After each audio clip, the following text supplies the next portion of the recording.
না আসার জন্য, নির্বাচনকে প্রলম্বিত করার জন্য আজকে নির্বাচনকে এবং সংস্কারের নাম করে নির্বাচন পিছানোর জন্য যে ষড়যন্ত্র করা হচ্ছে, যে ষড়যন্ত্র যারা করছে তাদেরকে আমরা বলে দিতে চাই, বাংলাদেশে আগামী দিনে জাতীয় সংসদ নির্বাচন ছাড়া কোনো নির্বাচন বাংলাদেশ জাতীয়তাবাদী দল মানে না, বাংলাদেশের জনগণও সেই কথা মানবে না। পবিত্র রমজান মাসের আজকের লাইলাতুল কদর রাতের কদরের দিনের এই ইফতার ও দোয়া মাহফিলের সংগ্রামী সভাপতি আমার এই কোদলাই অত্যন্ত আপনজন কোদলা ইউনিয়ন বিএনপির সংগ্রামী সভাপতি শামসুল আলম, আজকের এই সভায় সম্মানিত প্রধান বক্তা বাংলাদেশ জাতীয়তাবাদী দল রাঙ্গুনিয়া উপজেলার সংগ্রামী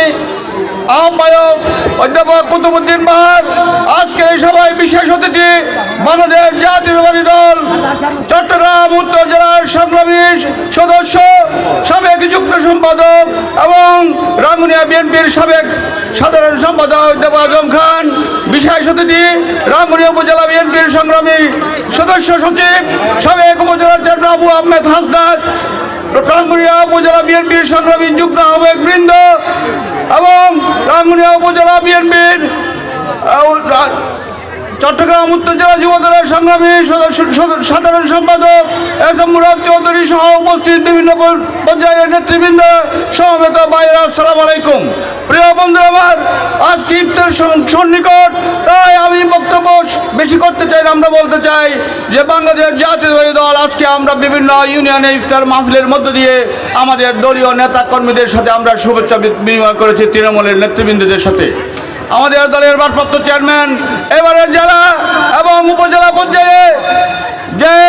ইফতার মাহফিল না করে তৃণমূলের নেতা কর্মীদের সাথে আমাদেরকে ইফতার করার জন্য নির্দেশ দিয়েছেন, সেই নির্দেশনা অনুযায়ী আজকে আপনাদের সাথে এবং বিভিন্ন ইউনিয়নের নেতৃবৃন্দের সাথে বিভিন্ন সময় আমরা ইফতার ভাগ করেছি এই দীর্ঘ 1 মাসের মধ্যে। আমরা বলতে চাই আজকে বাংলাদেশ জাতীয়তাবাদী দল যে অবস্থায় আছে, জাতীয়তাবাদী দলকে যেহেতু একটা নির্বাচন হয়ে জাতীয় সবাই মনে করছে বাংলাদেশ জাতীয়তাবাদী দল ক্ষমতায় আসবে, বাংলাদেশ জাতীয়তাবাদী দলকে জনগণ ভোট দিয়ে জাতীয় সংসদে পাঠাবে, রাষ্ট্র ক্ষমতা পরিচালনা করার জন্য পাঠাবে। কিন্তু আজকে বাংলাদেশ জাতীয়তাবাদী দলকে না আসার জন্য, নির্বাচনকে প্রলম্বিত করার জন্য আজকে নির্বাচনকে এবং সংস্কারের নাম করে নির্বাচন পিছানোর জন্য যে ষড়যন্ত্র করা হচ্ছে, যে ষড়যন্ত্র যারা করছে তাদেরকে আমরা বলে দিতে চাই, বাংলাদেশে আগামী দিনে জাতীয় সংসদ নির্বাচন ছাড়া কোনো নির্বাচন বাংলাদেশ জাতীয়তাবাদী দল মানে না, বাংলাদেশের জনগণও সেই কথা মানবে না। তাই আমরা ঐক্যবদ্ধভাবে এই অন্তর্বর্তীকালীন সরকারকে আগামী ডিসেম্বরের মধ্যে জাতীয় নির্বাচনের দাবি জানাচ্ছে এবং নির্বাচনের মধ্য দিয়ে একটা নির্বাচিত সরকার বাংলাদেশে প্রতিষ্ঠা হয়ে বাংলাদেশ জাতীয়তাবাদী দল সেদিন ক্ষমতায় আসবে। আমি